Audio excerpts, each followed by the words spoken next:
everybody? Okay, I'm going to do entire screen here. So, got a lot to get through this morning. I'm going to speed through some of these slides. This is an introduction to a couple of things. First of all, at the highest level, what we're trying to do is establish a way of doing agentic development at CoPoint. You've probably heard a little bit about the tooling that we've been using, integrated with Claude. We've rolled it out to the Marathon developers. It's tooling, but it's also, I think, more fundamentally for us, it's an opinion about where we are as developers in the software industry right now, especially as a consulting company. There's a lot has changed over the last year. It's probably the single biggest change I've seen in over 25 years of doing software development, and it's a radical change. It presents both an opportunity and a lot of pitfalls, and there's a lot of opinions flying around about how to engage these tools. I think all of us know that there's enormous benefit, and I think if you've used these tools for any length of time, you also have probably recognized there's some real challenges and some real anti-patterns you can get into that also present too much code, too much complexity, agents that wander off and are not doing as well as they used to.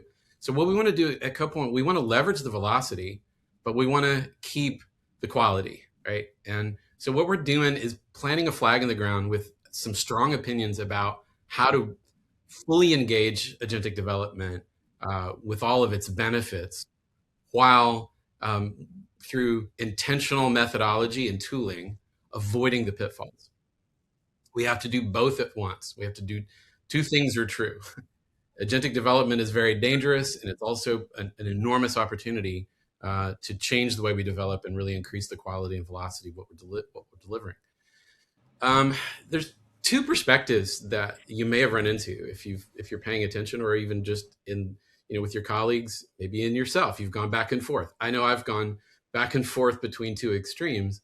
One is that agentic development can automate everything, and that you can send 10 agents off in Cursor or Claude Code, go to sleep and wake up in the morning and have fully functioning software.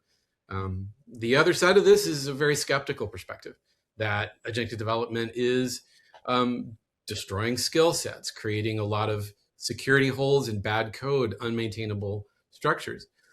And to some degree, both of those perspectives have truth, right? And where most teams are right now, if you look at the industry stats, most developers are still struggling to figure out where the balance is. How do I manage the amount of code that's being created for me? How do I understand it? But also feeling like we have to engage it, right? Feeling like you don't want to get left behind. So there's both a lot of optimism and a lot of opportunity. There's a lot of anxiety around this stuff. So what we want to do, and I'm going to skip around a little bit. I'm going to kind of skip right here to what we're calling the radical middle.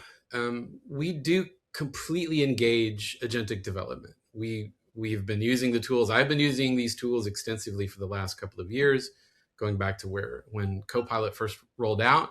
I was very impressed. I've been skeptical over the years with code generation tools in general, but Copilot really turned my head around, right? A couple of years ago, when it really started to create very usable context-aware code.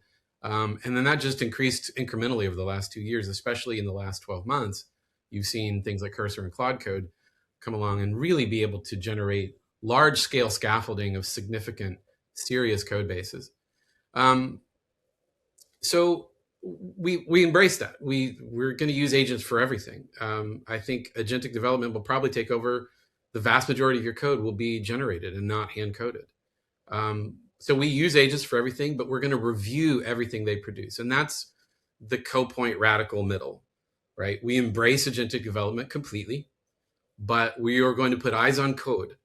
The amount of code that the agents generate is also buying us some time to spend more time reviewing the code, right? So the time that we save, let's say that what I've found is, the amount of functional software I can generate with these tools is, I mean, it's hard to put a number on. I would say on a good month, it's probably 10x. I mean, I can generate in 2 to 3 days what used to take a team of 2 to 3, maybe a month or two, maybe more. Um, and that buys us some time, right? We can pay that tax off by spending a lot more time looking at what the agents are giving us. And I'm gonna show you some techniques in a minute that we can use to make sure that what the agents are delivering us is easy to browse and easy to understand. So we're going to reinvest the time that these agents are giving us by reviewing the code and keeping up our discipline as consultants.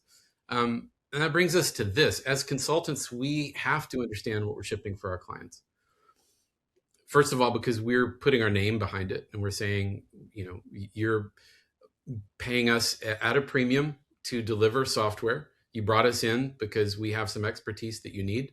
And we need to be consistent about the quality of software we hand off. First of all, because it's the professional thing to do. And secondly, because we want them to recommend us. We want them to hire us for their next project. And we also want to be able to maintain that. So the client has to be able to understand it. We have to be able to understand it. And we have to stand behind what we're billing for. So how do we do that if 99% of what we're shipping is generated code that we haven't put eyes on, that we don't understand? So this is what the Waypoint way and the Waypoint tooling is designed to solve. It's designed to keep the velocity up, but let us understand what we're shipping. So what that means is, on a day-to-day basis, we need to be reading the diffs. There's a lot of just approve. If you've been using Cursor or VS Code or Claude Code, you know that there's just a lot of diffs that you're just watching fly by. Slow down at that point. Put eyes on those diffs, the red-green diffs that's flying by the screen. Really read that and try to understand, even just pattern match in your mind. Does this look right? Look at the syntax. Look at the variable names. There's oftentimes I'll see stuff. I was prepping for this yesterday and really saw a lot of stuff that I go, is that really what you want to do? And ask the agent. So you have to watch what it's giving you. It will wander off. The context will degrade the quality of what the agent's giving you. This is, in my opinion, we are very, very far from being autonomous. I think the enthusiasts that are telling you to go use tools like the Ralph Loop or Gastown, or these tools that are running 10 agents at a time and you wake up in the morning, I don't see that yet.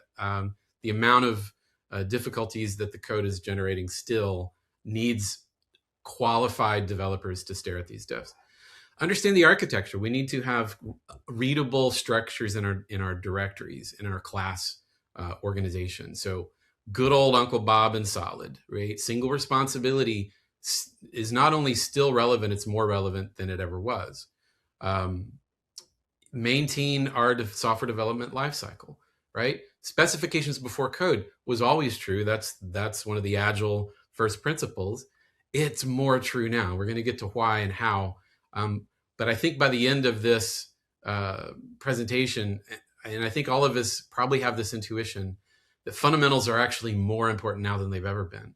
That in a nutshell, what the Waypoint opinion is that we're going to double down on fundamentals. We're going to double down on architecture. We're going to double down on quality of code, solid single responsibility structure, because that's going to unleash, that's where the real sweet spot is. That's the radical middle, is allowing these agents to give us the velocity that they promise, but keep everything on the rails and understand what we're shipping.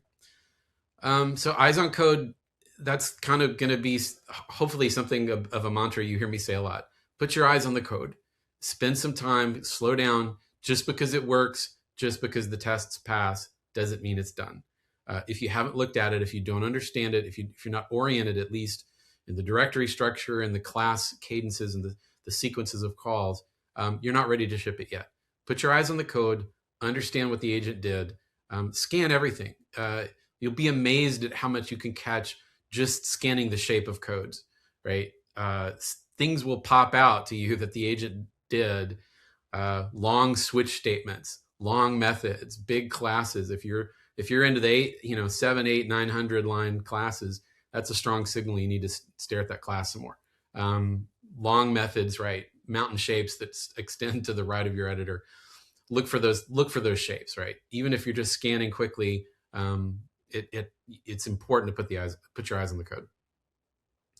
So and so just to kind of restate, the tools have gotten fast enough that the discipline of good computer science, good development is no longer as expensive as it used to be. I think we should not think about these tools as necessarily giving us, velocity first, but it's giving us the time back that we want to really look at the code and understand it. So it's very tempting when these agents give you functioning software as quickly as they do to think it's done and to keep going with that velocity. And I've had this conversation a few times with other developers, and I've seen interviews online where folks are, this point of view that you need to look at your code has some advocates and then has some pushback. And the folks that are pushing back are saying like, well, I mean, that's a lot of code to look at. I mean, that would take hours and maybe a couple of days if I really want to look at the code. And my answer to that, and I think our answer should be yes. You just gained weeks of time back. The least we can do is put our eyes back on the code and understand what we're shipping. And yeah, so I think with the amount of velocity we're getting, we certainly have the time. And yes, it will change the cadence of how we develop, right? In the past, when we were typing everything, 2-3 years ago, when the keyboard was the only thing injecting code into the editor, I understood everything because I typed it and because I had to spend the time with thinking about it. Now you're going to have to pay that back. You're going to have to look at what the agent gives you, look at the directory structure, and validate it. And that will, I think, it decreases anxiety on our part because we know we'll be able to drop into that code and understand, fix bugs, make changes quickly, but also it surfaces use cases that we wouldn't understand otherwise. If you're understanding drifts from what the agent's giving you, you're also not going to understand what you're giving the customer and the use cases that might pop out of those conversations. A lot of what was beneficial about hand coding this stuff was a deep immersion in the problem space for the customer. We're losing that as well, not just code quality, but understanding of the problem we're solving. So one of the ways we want to accelerate this and really structure how we're delivering software is planting a flag in the ground with architecture. And architecture, when I say architecture in this context, I mean application architecture. Names like Martin Fowler, Bob Martin, Eric Evans come to mind. What a lot of times, one of my favorite prompts that gives me some of the best results I get is to remind the agent that you are Bob Martin, Martin Fowler, and Eric Evans. And that attracts some associations to the agent of some structures and a mindset that really gives high quality code. I mean, that's actually baked into some of the prompts in the Waypoint tooling, is to think like Eric Evans, think like Martin Fowler. Sometimes it even does something funny, like I'll ask it if it wants to do that, or is this a good structure? And the agent will say, Martin Fowler strokes his beard. These agents have a sense of humor. So yeah, architecture matters for two reasons. One, it's easier for the agents to understand. Less complexity leads to simplicity and context preservation. The name of the game in, I think, LLMs in general, but especially in agentic coding, is context preservation. Not only the size of the context window, right? Not only the size of the prompt we're giving the agent in terms of the conversation length or the code base size, but the amount of complex ideas we're throwing at the agent at once really dilutes the quality of the answers it can give. The quality of the code dissipates relative to the amount of information we're giving it and the complexity of the information. It's two things. Good architecture gives the agent something simple to work with and something repeatable with repeatable patterns. This is huge. I found this to be one of the big game changers in working with agents, is doubling down on good old solid architecture.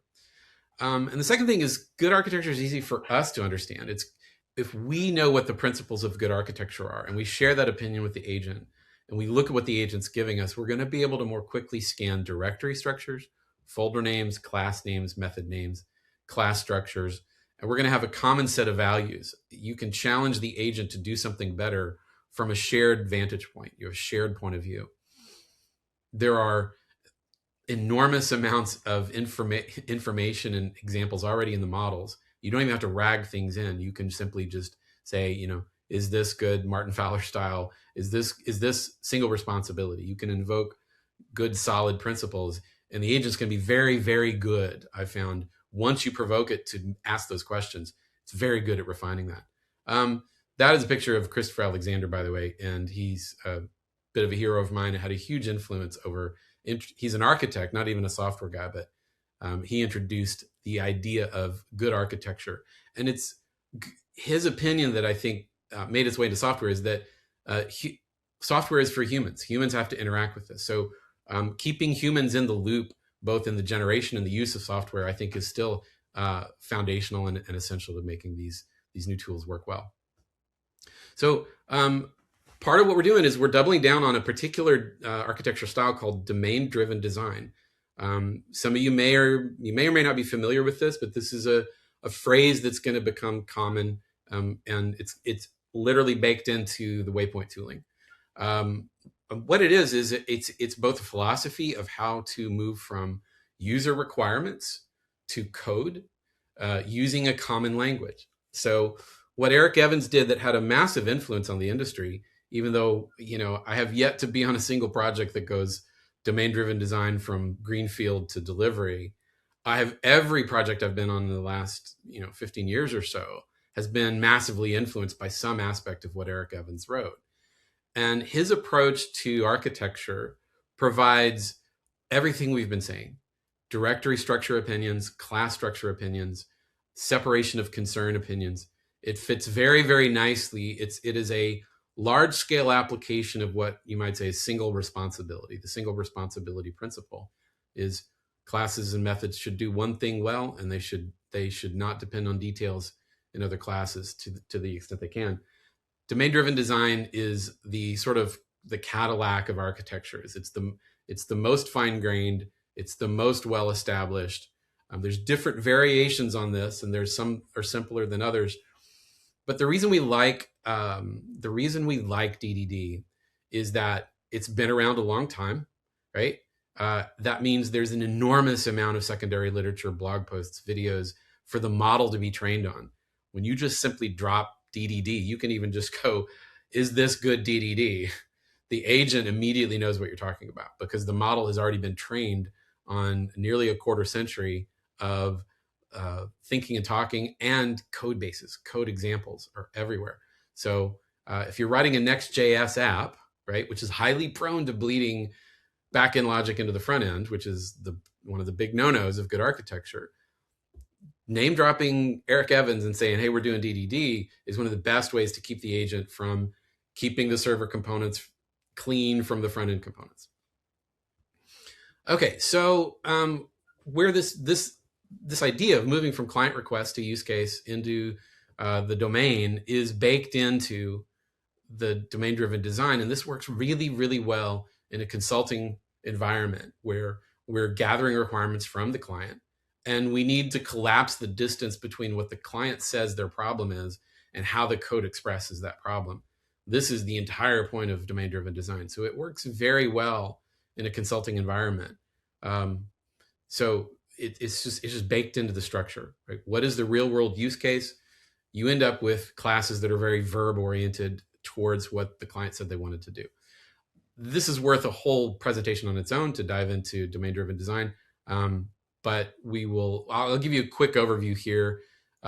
Yes, agents already know DDD. We'll skip past that. I've already kind of touched this, but here's the key idea behind DDD, just at a high level. And again, in order to internalize this stuff, it's going to take a little bit of effort, right? There's a lot of layers to this. There's a lot of nuance to it, but we're all basically familiar with the high level structural philosophy of domain-driven design, which is the presentation layer, which is where let's say the controller actions and the view rendering happens, right? When a user pushes a button, that's the presentation layer. Hands off to the application layer. The application layer orchestrates the business logic domain objects, and keeps the nice thing about the application layer is it keeps the domain objects from getting coupled to one another, which limits side effects massively. I think this layer is enormously important. It's one of the thinnest layers, but it's one of the most important because it keeps technical debt from accruing the way it tends to do with tight coupling. Domain layer is where the heart of the application is. These are all the business rules of the application. And this is what interacts with the infrastructure layer, which is basically the database, right? Postgres, MySQL, whatever your persistence layer is, you want to keep that decoupled from the domain. A lot more to DDD than that, but that's it at a high level. And these are the kind of things that the agent is going to, these are the separations that the agent's going to start creating from the beginning using this opinion that's baked into the tooling. Again, the shared language between the agent and your colleagues, right? Someone else can drop into the code base. And because we have this shared philosophy, even if it wasn't the best philosophy, it's a shared one. We have a common language.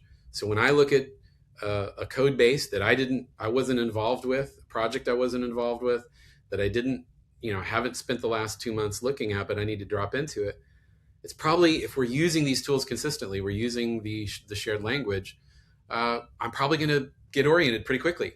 I'm probably going to see similar names. I'm going to be able to see where the directory structure, where the use cases are, where the repository is, what the entities are. And that's a huge benefit. Setting agentic coding aside, having a shared architectural approach lets us communicate with each other much better. All right, running a little on time. Architecture is contract. That's kind of the idea is between the agents, yourself, and your colleagues. Architecture is a shared language across the organization, right? So again, doubling down on this opinion and bringing us, the point of this is not to dictate how you code or remove the developer's freedom to approach a problem with creativity and their own skill. Rather, it's putting a framework so we can all communicate with each other consistently. Communicate with the agent well, communicate with your colleagues well, and with your client. A shared language, shared contracts across these boundaries, enormously powerful, keeping us all on the same page. So let's move into Waypoint. What is Waypoint? Well, I've given you the philosophy. The tooling is two things. It's a CLI, and it's a web platform. The CLI is installed with an NPM package, and if you've used some of these other tools like Agent OS, SpecKit, BMAT is another one that I've been a big fan of. We've borrowed a lot of concepts from these, especially SpecKit and BMAT, and then we've kind of synthesized them into our own opinion. It's a little more, like I said, opinionated. It gives you a little more of a golden path to follow. And it synthesizes SpecKit's idea of a series of actions to take that have kind of decreasing scope towards code, from architecture, from design to delivery, and personas that are experts in doing particular layers of that software development lifecycle, right? And why this is helpful is this, again, preserves context. Agents are much more effective if you give them one expertise and one task to do. What I've found, and I think where the industry is at, the studies are in on this, keeping things simple and focused gives you the best output. So the first thing it does, so we have a constitution. I'm going to hop over here real quick to the Waypoint web. And so this is the back end of the Waypoint tooling. This is the Waypoint web. And all of this is defined on the web. So when you install the CLI, well, we're going to see this in a second, it's going to pull down personas, phases, and it's going to build a constitution based on your particular problem space using some standards. You can see domain-driven design is described in the tooling. And it's going to have some templates to create specifications. It's going to have some methods to implement.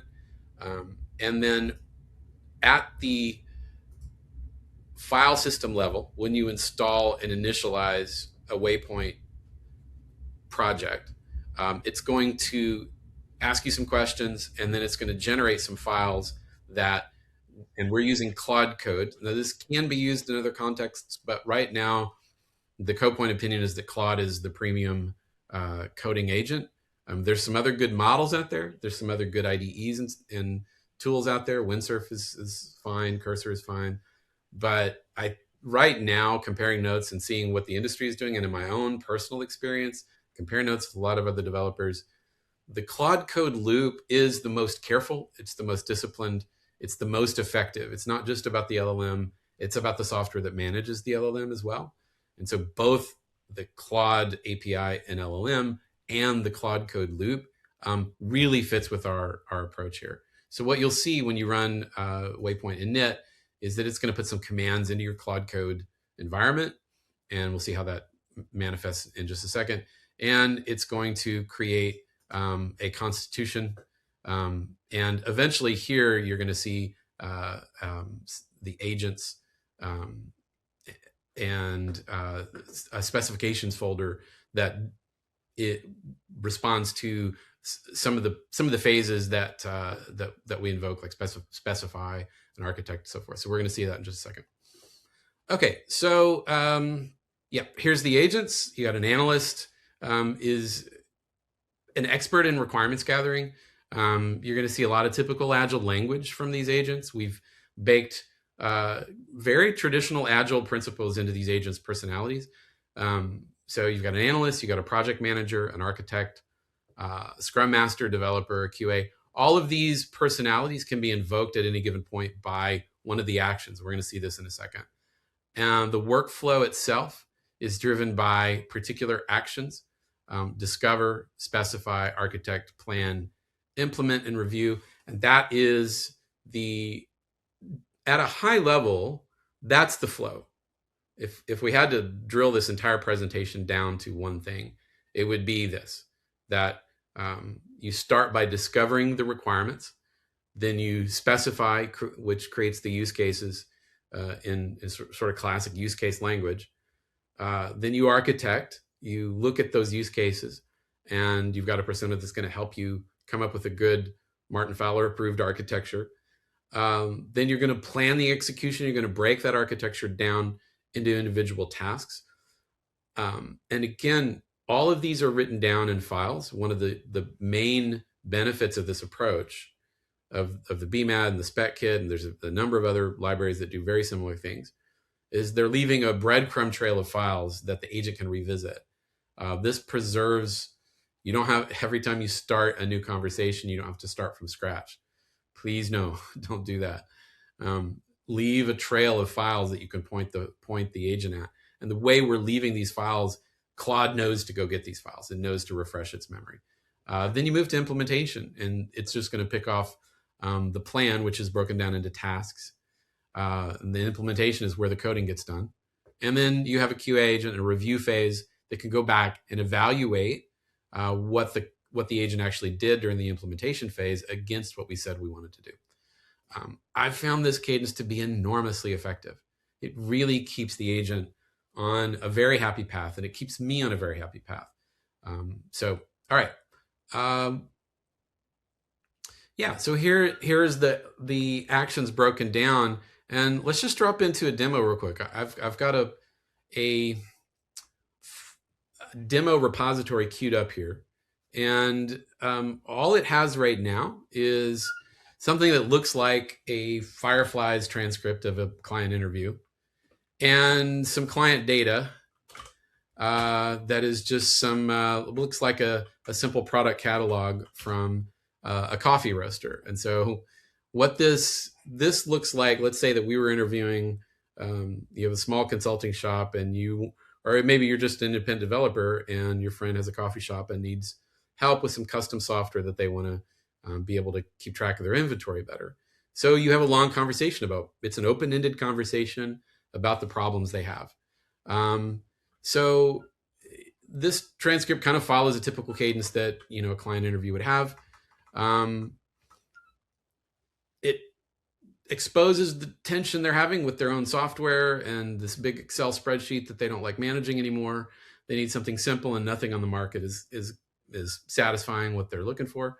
So the first thing we're going to do is, let's go to this guy. So we have just a bare repository and a client interview. The first thing we're going to do is we're going to initialize after we've installed and Justin's going to show you in a minute how this is already installed in the dev containers.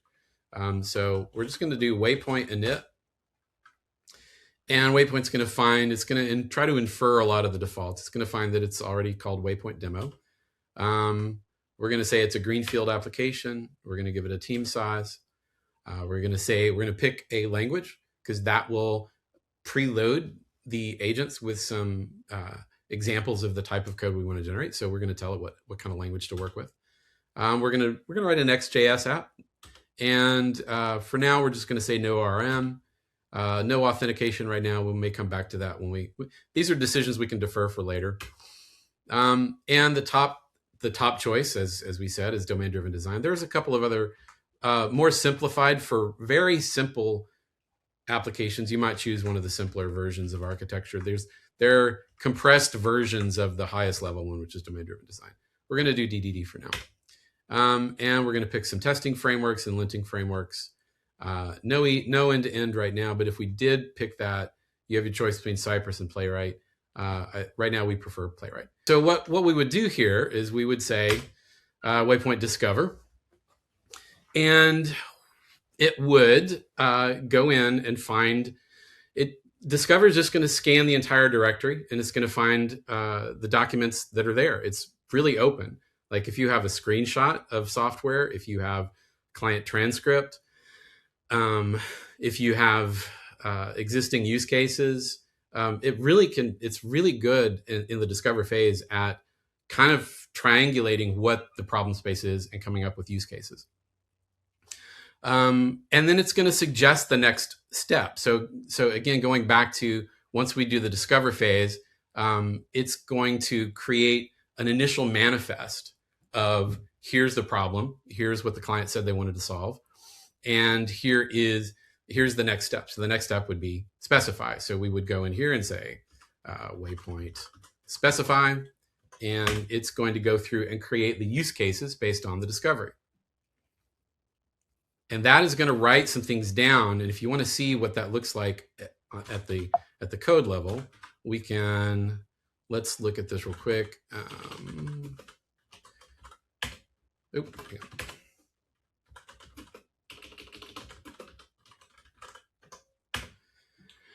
Okay, so what happens here during this phase of specify is it generates some pretty rich use cases under the hood. You don't have to look at these, but it's a good idea to look at these to get a sense of what the agent found during the discovery phase and how it's going to specify the solution. And this is the heart of specification-driven development. It's using a rich preloaded into the model idea of agentic development, of agile development in an agentic context. So it's going to create really well-defined, fine-grained use cases that the agent's going to be very good at inferring architecture design. As long as you follow this cadence, you move from discovery to specify to architect. This really is the key to keeping the agent moving at a coarse-grained to more fine-grained level. As I've introduced even non-technical folks to this technique, it's, I don't like the vibe coding. We don't do vibe coding here, but if you don't have to be super technical to write simple software in an effective way, if you stick to this path, the agents can stay on a really effective path and get to high quality software. Okay, so you can see what it did here. It created specifications, and let's look at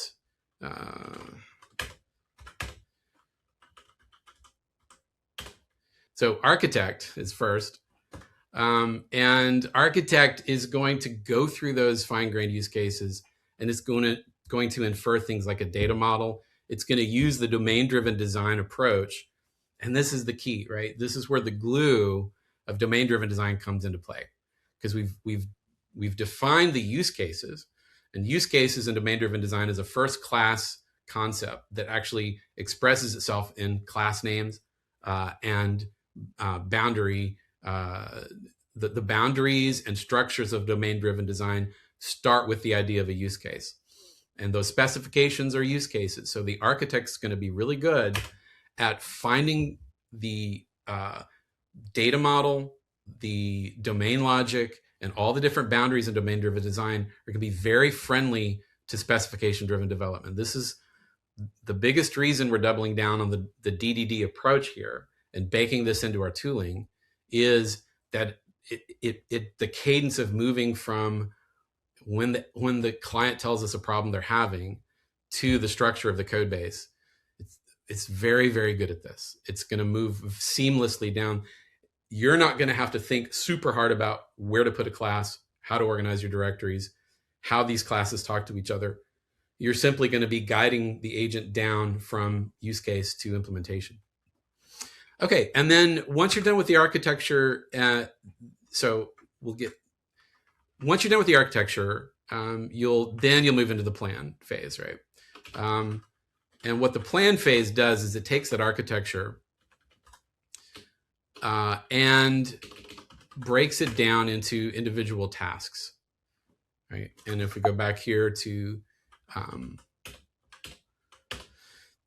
behind the scenes, it's going to go through the specs and the architecture that it wrote down, and it's going to create different tasks.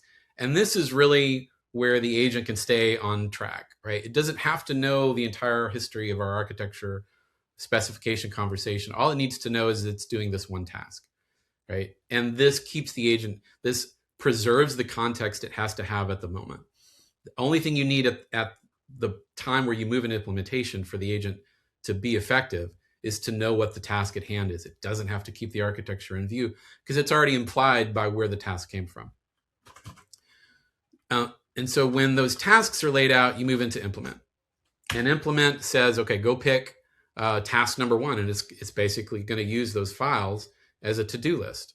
And so it's going to look at the manifest. It has this central manifest file that's got all the pointers to the architecture files, pointers to specification files, and pointers to the task files. And that's how it's always going to refer back. And you can see this one is telling me I need to know what to implement. I haven't put any, all the tasks are actually done at the moment. And it keeps a to-do list in that manifest. This is how it stays on task, right? It knows what it's already done. It knows what we've implemented, and it's knows how to pull off the next job to do. Okay, and then when you're done with that, you can review, and that is just a matter of saying waypoint.review. And this will pull up the QA persona, and it's going to review the code against the tasks, against the architecture, against the specs, against the discovery documents. And this phase is actually super important because it's going to catch any drift from the top down. It's going to adopt more of a top level user perspective and look at the original conversation, look at the specifications, and then it's going to look at the code. And this phase actually exposes a lot of stuff. Even with all this discipline, the agent can drift in certain ways. There can be certain inconsistencies in the way it designed the domain model. Redundancies are a big problem, right? Because it will implement the same thing. So you'll find a lot of opportunities to dry code up and remove repeated code. So this phase is super important.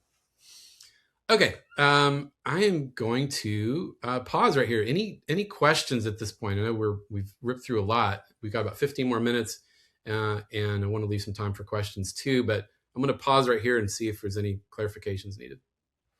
Yep. So I saw that there's a Scrum Master also involved, right? There is. So I think what is the role of the Scrum Master here? What it is doing right here? Like in Agile, we know that it basically unblocks the developer. So the Scrum Master there are agents that the Scrum Master is, first of all, invoked during the planning phase. So you can see there's actions. Each one of those /waypoint commands activates one of the personas or one of the agents, right? And so when you say /plan, it's going to activate the Scrum Master, and the Scrum Master will go back here and look at the persona. Where is Scrum Master? There he is. So the Scrum Master, if we can look at the full prompt here, the Scrum Master's expertise is in breaking down specifications into deliverable tasks. So this would be behind the scenes, the agent is looking at what the user asked for and what we decided the specifications were. And it's like sprint planning, but just very, very fast. Is breaking it down into cards that the agent can deliver. So it's going to move from specification to task. And so it's a bit like sprint planning at a much more compressed level. Okay. Will it identify the blockers also? Any Yes. possible blockers? Yeah. So, and at any point, in this process, right, during the workflow, you can hop into and you can activate any one of these personas, and you can stop and identify, like, if you, and this is why we have to stay human in the loop on this stuff. This is the Mhm. prescribed path, but it's not Mhm. the same path every time. Like, this is the ideal path, but a lot of times you're gonna slip back and forth. You may look at the architecture and go, you know what, we missed something, Mhm. and you really got to follow your best instincts. If you feel like the agent didn't really get something right, or there's gaps or blockers, you can use the agent to help you find those, right? Yeah. The agent will get you in trouble, but the agent can get you out of trouble if you know how to ask the right questions. And if you follow your best instincts as a developer, stop. And you can always, and I'll show you, you can activate an agent here at any point. Um, so all of these agents can be activated. They're activated by, if you do Waypoint colon here, you'll see all the agent personas pop up. They're available. And some of them aren't even, some of them are like brainstorm. Maybe during this is a good, Justin Finch loves this, and I do too. And this is one of the reasons we brought the brainstorm command into it. It's not part of the initial path, but it can be a really good, in the discovery phase or even during the client interview. You can Mhm. start brainstorming about the problem space. Um, but, like, let's say that you think there's some gaps or blockers, you could bring the Scrum Master in, activate the Scrum Master, and say, are there any gaps or blockers we haven't identified? And so now the persona is activated, and personas are really important because it gives the agent context for your question. This is why I like to activate personas based on the kind of problem I'm solving. If I'm solving a problem of just scanning the whole project to look for gaps or blockers, I'm gonna probably look at either the Scrum Master or the product manager persona. Um, if I'm looking for technical gaps, I might activate the architect. That's a real common cadence for me. I'll fall back on the architect a lot once I get into the implementation phase and I'm pretty solid on the specifications. The architect persona is really good at saying, okay, take a look. You can hop in and say, are we doing good DDD? Like, how consistent is the code base right now? Always be willing to stop back, follow your instincts, inspect, challenge what the agent's doing, and tell the agent to inspect itself according to the things we already told it we value. All of these documents we've built gives the agent an anchor. They Agents are notoriously amnesiac. They forget, what you did an hour ago. But with all these documents, you can tell it, hey, remember, go read the go read this architecture document again. Go read the manifest again. How are we doing? You're constantly having to remind this amnesiac agent what we're up to. So even this discipline doesn't save us from that, right? We have to use our best instincts as developers. Um, and the thing I'll tag with here is that using these agents effectively is not, it's a combination of a lot of, you got to put the hours in to know how these agents behave. These tools will help you enormously keep the agents on track and keep yourself on track.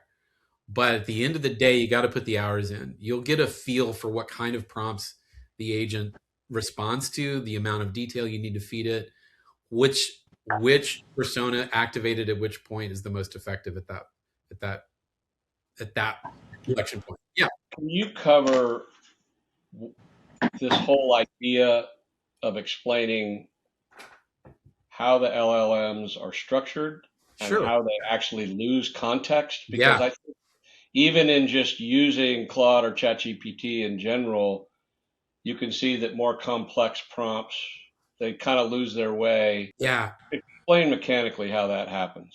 Yeah. I love this part. Like this is if you understand how models are built, I think one of the traps we fall into as developers is that we're so used to imperative programming being algorithmic. And what I mean is that it does the same thing at the same level of quality for the same kinds of inputs or the same amount of input over and over again. And we're used to software doing that because we know how to build it. That is not how models are built. Models are built on regions of memorized patterns. The reason Claude Code is very good at code is that it has enormous amount of information about code. It's got decades of examples of code. And that means you've got a dense region of the model that has lots of patterns to work with, right? And so as we're trying to optimize the output the agent is giving us in that prompt when we're typing things, even just you notice I said earlier name dropping Eric Evans. The reason that's really effective is that the name Eric Evans in the context of software attracts associations with lots of examples of code. That's a bright, dense region. If you think of models like you think of the universe full of galaxies, right? Because it's very much models are very spatial in the way they're structured, mathematically spatial. There's dense regions of the model and there's sparse regions. So you can think of it like there's galaxies of associated meaning, and then there's regions where there's just not a lot of stars, right? That's a decent way to visualize how models actually work. They're not algorithmic. They're very much dependent on what they've seen before and how much of it and how many diverse examples of the problem. It's why it's the magic behind the LLM is its ability to traverse patterns that it's seen before and create new similar patterns and predict what you might be asking for based on the kinds of things that have been said in the past. So you get into dense regions like software where there's just unbelievable amounts of terabytes of code examples and secondary literature and so forth. It's really good at this stuff. This is why Claude Code's so good. You start combining things that maybe it hasn't seen before. If you tried to do every one of these layers all at once, think about it. You're asking the LLM to associate 6 different layers with business specific, client specific rules. Now you're getting into sparse regions of the model. It's not going to magically create associations it's never seen before. It's going to try, but this is where the hallucinations kick in, right? Because it's going to try to get it's only, all it's going to do is give you the most probable next token that it thinks it can, is based on what it's seen in the past. And if you're giving too much information and too much complexity, you're very likely to be wandering off into sparse regions of the model where you're going to have problems. So this is why this workflow works so well, is that it keeps every type of question we're asking of the agent at every phase of the software development lifecycle focused on a bright, dense region of the model, right? And not trying to combine multiple regions and make it hop across things. You're trying to attract similar concepts for the agent to work with. So, Dave, I think you've got a couple of questions in the chat too. Yeah, go ahead. One was from Rithik that says, for teams, people new to domain-driven development, what is the smallest set of DDD concepts they need to understand to use I am Waypoint? so glad you asked. Let's scroll down here. Right at the highest level, this is domain-driven design in a nutshell. If you've dealt with MVC frameworks in the past, whether it's Ruby on Rails, Django, ASP MVC, there's a fundamental separation of concerns that the view is separated from the business logic, is separated from the persistence, the database. DDD at a basic level introduces a secondary split, right? The application and the domain layer are decoupled.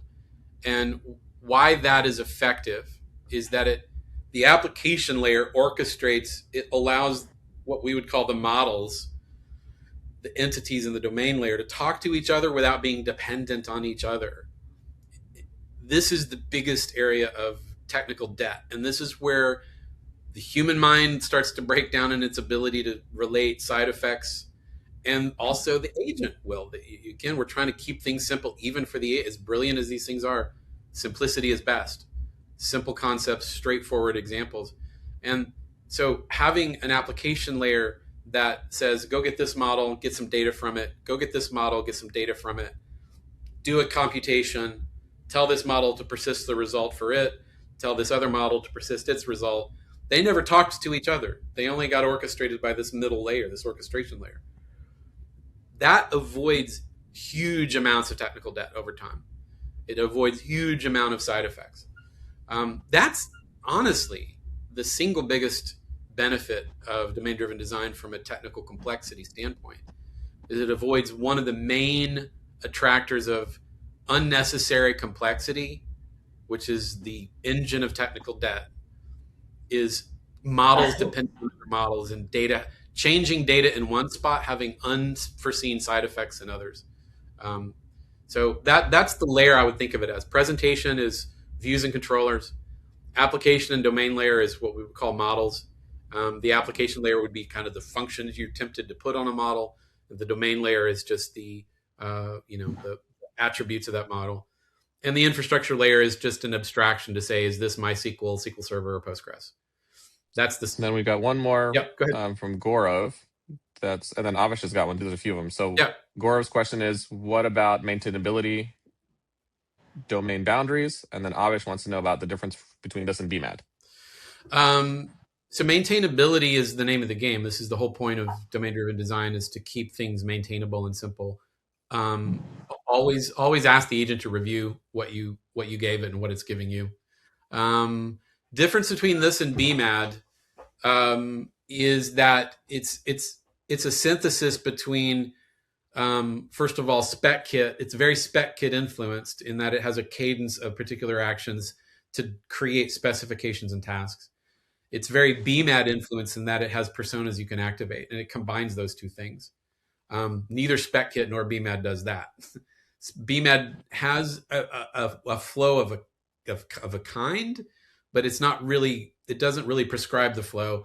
The spec kit has a flow, but it doesn't really have personas you can activate on the fly. I like both, and I wanted to combine both and refine it to a particular opinionated workflow that works for us. The other aspect of it that neither one of those libraries gives us is a architectural opinion baked in, right? So our personas and commands have a strong opinion about how to structure software. Okay. I have one more question if we have time. Sure. Okay. Do we have an option to create a personal, like custom persona? Like if I Yes. want to create a viewer which can Yes, review the we do. code. Yes. Okay. Okay. Let me Another take question. the question back to you. Do you have the ability to create your own personas? Was that the question? Yeah. This is one, Yeah. and there is another one also. Well, let me ask your first one. Yes, there's a persona called the module architect that knows how to create personas, and you will persist it locally. So when you do the waypoint init, it pulls down all of those personas locally. You can add more personas with the module architect, and you can say, I need a specialist that does these things for sure. Like I need an Azure in Terraform architect that is an expert in how to produce good Terraform for an Azure environment. That's totally something I do that. Yeah, for sure. Okay. Also, in order to increase the maintainability, we have certain design principles. Like we cannot list them all in the rules and constraints. Do we have them put already there in the agent? Like if the developer is there, does it have those constraints to when it is writing the low level code? It is keeping those principles and design principles in mind. Yeah, absolutely. Yep. So getting back to the standards that we create and based on the personas phases and the standards in particular, all of these make their way into what we call the constitution, right? And there's a constitution document here Let's see if I can find it. You see, this constitution is loaded by every agent, and you'll see that domain driven. So this is the common set of principles that every agent works from. This constitution is built based on your preferences. You chose domain driven design, so it's going to give you domain driven design, and you can review this locally. Look in the Waypoint. The .waypoint directory has a constitution.md that is common to every agent. Okay. Now, if we are looking at loosely coupling the softwares and modules within our application, Yep. does agent create a modular monolith kind of a structure, like if you have observed it ever? Go ahead. Yep. It still creates monolithic architecture only and tightly coupled code. Okay, so it's probably going to default to a monolithic approach, but if you need to split to services, you can you can tell the architect, hey, this is a service architecture. I've done that. You can. It's not going to prevent you from moving away from a monolithic architecture into something more service oriented. You can tell it, hey, update my constitution. Like that's something you can absolutely do. Is say, I can activate the architect and say, update my constitution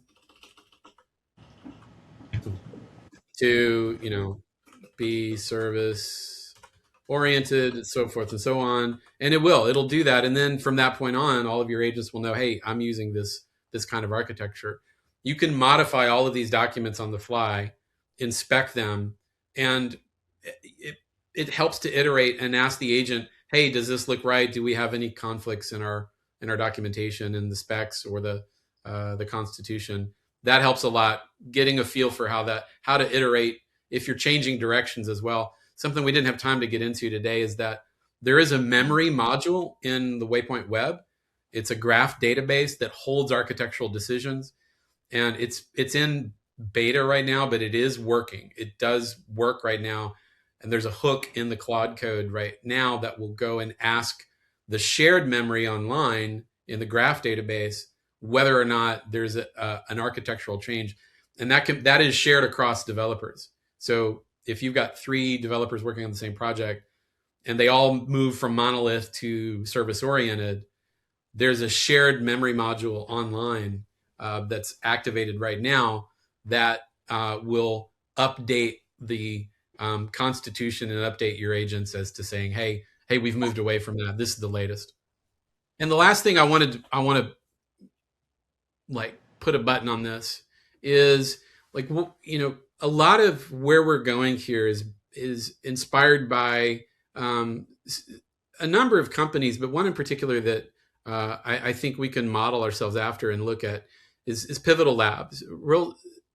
Had a similar they got much bigger later, but they started off as a small boutique consulting company. And the way they really planted their flag in the industry is by cultivating a very strong opinion that was not a shared opinion across the industry. They really established their opinion across the industry and developed an identity around strong, agile, strong object design, and strong pairing culture. And they were known for this. And they really influenced lots of other consulting companies to do this because it was very successful. And it was their way of doing things. And I borrowed the Patriot ways. I like sports metaphors in movement.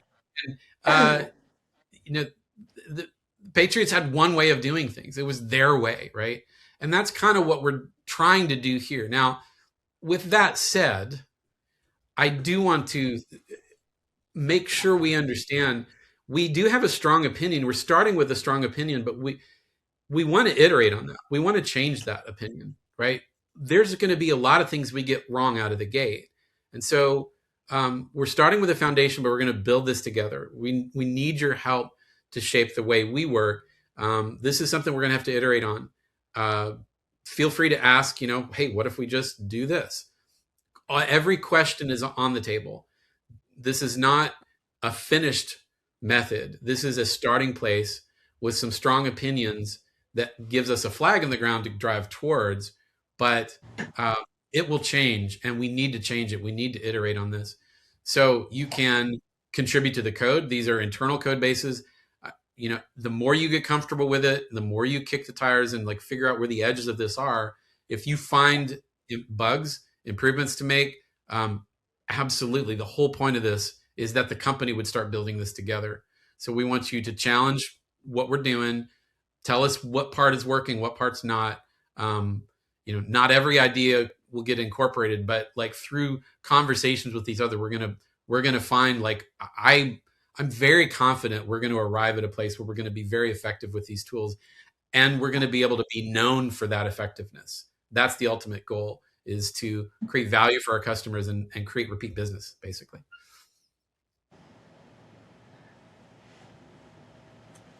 Okay. Anything else? Any questions? Anything from anyone on this call? No. We good? Okay. Anything from the audience side? Dipesh, John.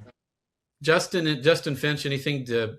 I know I squashed your container and implementation side of it.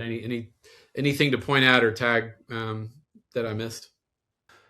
We're going to be moving from Cursor to Visual Studio Code, so that's a tactical decision we're making. We're not today's point. We're not trying to discourage creativity and exploration of these tools because things are changing fast. But as a company, we have to have our standards.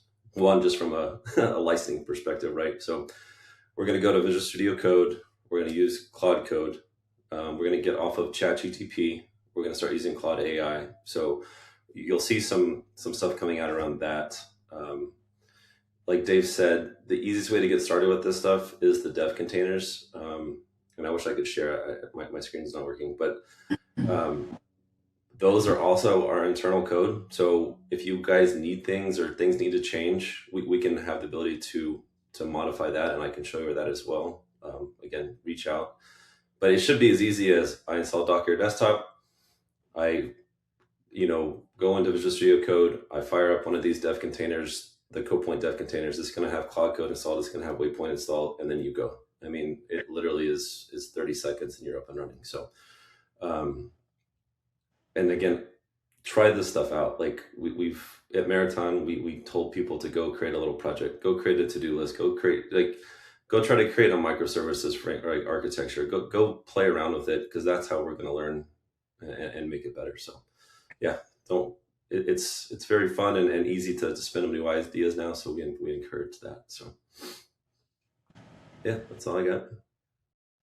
Sure. Thank you. All right, guys. With this, I think we're good to go. Yeah.